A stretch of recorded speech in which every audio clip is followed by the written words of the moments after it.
Come with me, take a peek over my shoulder as I take some of my scrap fabrics, little pieces of lace, and just some old textiles from my mom's collection, and I put them together in a fabric collage to use as a cover for a journal.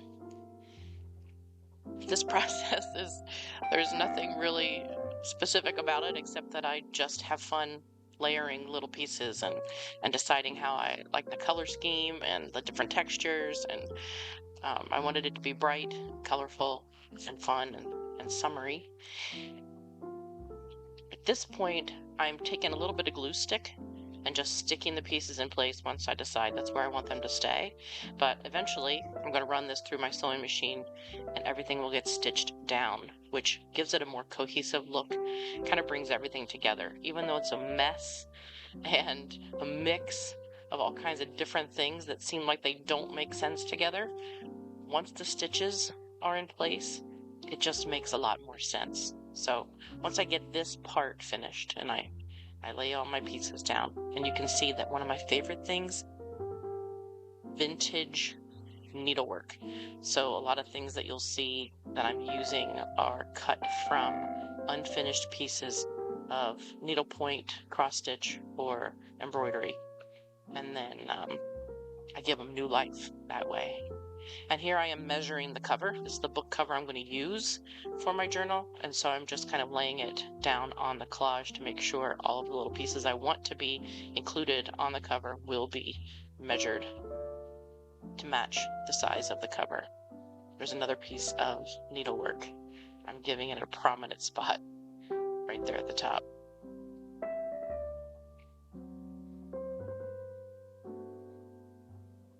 What you'll see here is a layout that is one piece that I intend to wrap around that cover that you just saw. But what you'll see later is that I eventually decided I didn't like the little girl and the bee on the front of the cover. So I actually cut that book cover apart so that I could switch and make the flower that you now see on the left the cover. And we'll see that eventually. But just a little tip that what's happening right now can still be changed. I can still change my mind.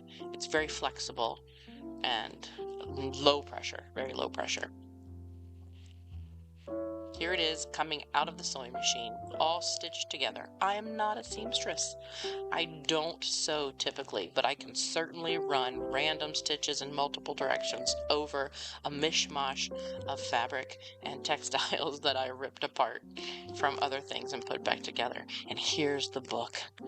The cover, I just love it. And then all the pages, these are coffee dyed papers that I have dunked in a bath of coffee, let it dry in the sun, and then I iron them and I fold them all into little sections of pages and bind them into my textile cover, my collage cover.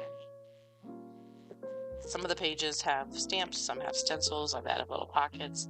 This is a place where a person using the journal can tuck secret notes or tuck photographs or receipts or tickets or any other memorabilia. And there's a lot of blank space for writing in this particular journal. Those are paper towels that I dyed. And there's the back cover. And there's the front.